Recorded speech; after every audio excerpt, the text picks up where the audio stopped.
মৰমৰ ছাত্ৰ-ছাত্ৰীসকল, আমি বহুপদ ৰাশিৰ দ্বিতীয়টো ভিডিঅ'লৈ ওলাইছোঁ। গতিকে দ্বিতীয়টো ভিডিঅ'ত আমি বহুপদ ৰাশিৰ সমষ্টিৰ বিষয়ে আলোচনা কৰিম। মই সমষ্টিৰ বিষয়ে কেইটামান অংক ল'ম, তোমালোকে সেই অংককেইটা ভালদৰে চাবা। মই প্ৰথমতে উদাহৰণ হিচাপে এটা লৈছোঁ। সমষ্টিৰ অংক কেনেধৰণৰে মেট্ৰিক পৰীক্ষাত দিয়া হয়। 1 নম্বৰ অংকটো লৈছোঁ। ধৰা আমাক এটা বহুপদ দিছে 3x² - 7x + 10। বহুপদ ৰাশিটোৰ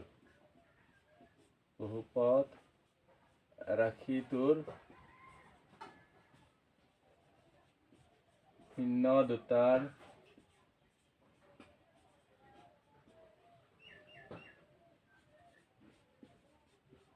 সমষ্টি হ'ল, আমাক উত্তৰকেইটা দিয়া আছে a 7/3, b -7/3, c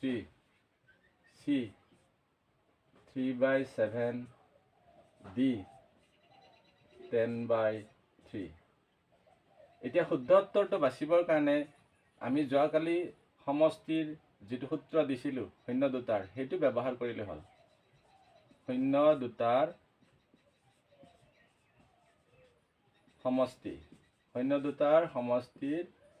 সূত্ৰটো আছিল -b/a।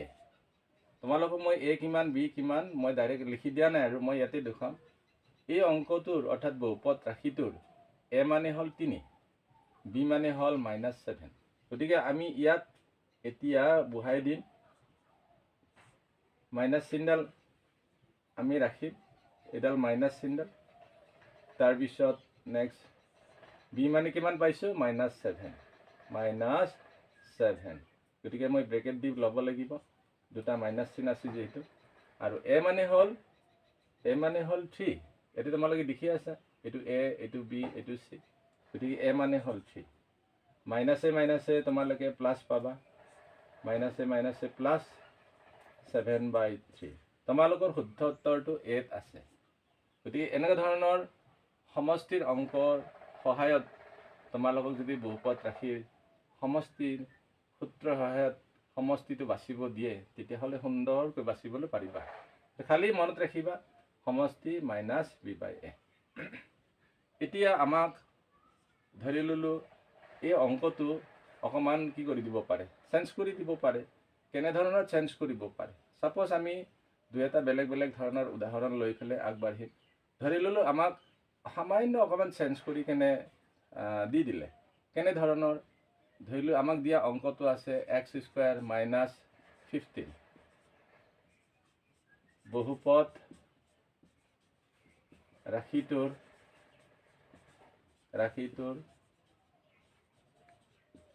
শূন্য দুটাৰ সমষ্টি। উত্তৰকেইটা দিয়া আছে। সমষ্টি হ'ল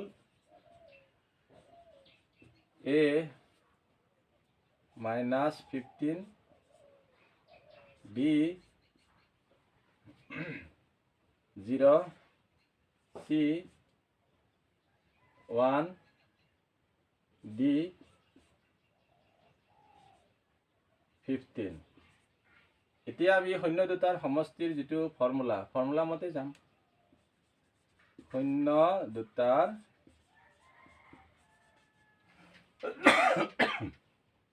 সমষ্টি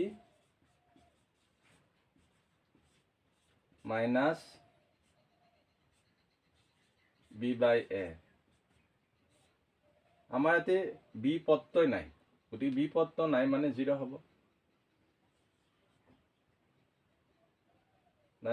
হ'ব। আৰু a মানে হ'ব 1। এই x² আগত যিটো সহগ থাকে সেইটো হ'ব 1। গতিকে 1। গতিকে আমি একেৰে শূন্য হৰণ কৰিলে হ'ব 0। গতিকে শুদ্ধ উত্তৰটো আছে তোমালোকৰ b।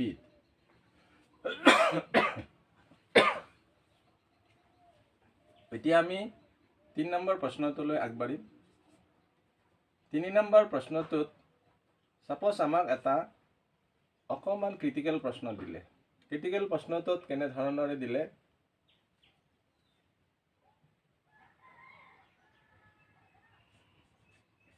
বহুপদটোৰ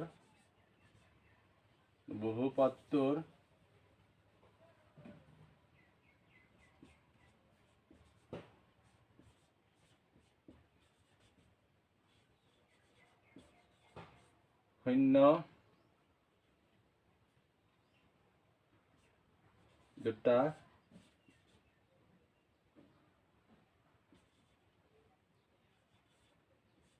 ক্ৰমে 2 আৰু 3।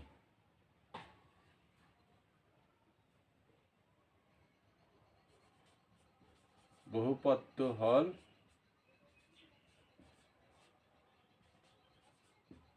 তাৰমানে এইবাৰ আমাক শূন্য দুটা দিয়া আছে, শূন্য দুটা 2 আৰু 3 দিছে, আমি বহুপদটো লিখিব লাগে। সাপোজ আমাক এনসাৰ দিয়া আছে a x² minus 5x plus 6, b answer দিয়া আছে x² plus 5x plus 6, c answer দিয়া আছে 5x² minus x plus 6, আৰু d এনসাৰ দিয়া আছে x²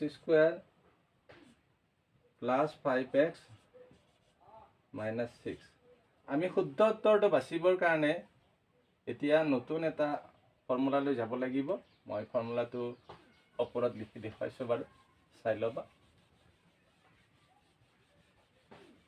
এইটো আমি জানিব লাগিব, এই লেসনটোৰ এটা ইম্পৰ্টেন্স অংক। মই অংকটো ওপৰত লিখি দিছো।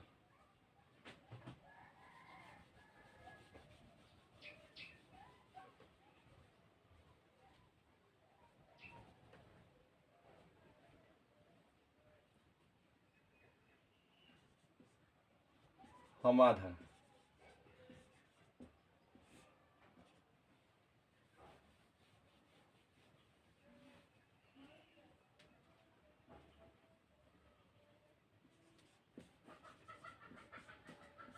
বহুপদটো হল, মই ছুটিকে লিখিছো দেই, k x² minus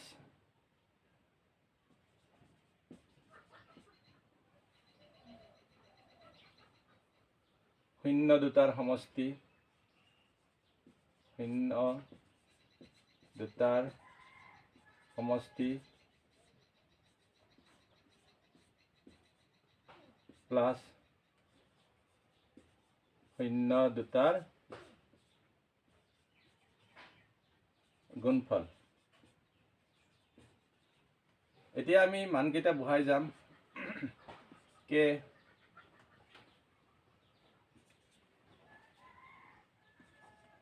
x² minus শূন্য দুটা আছে আমাৰ 2 আৰু 3, অৰ্থাৎ 2 plus 3 into x plus শূন্য দুটা হল 2 আৰু 3। আমি ইয়াতে কেৰ মান আমি 1 ধৰি,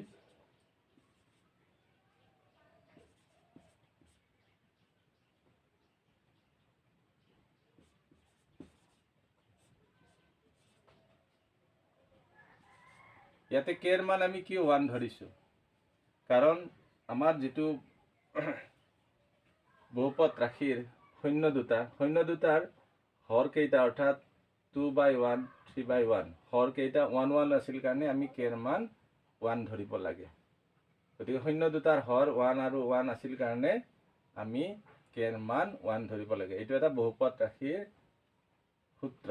গতিকে তোমালোকে এই সূত্ৰটো মনত ৰাখিবা বা মুখস্থ ৰাখিবা। এতিয়া আমি 1 টো পূৰণ কৰি দিলে এনসাৰটো পাম,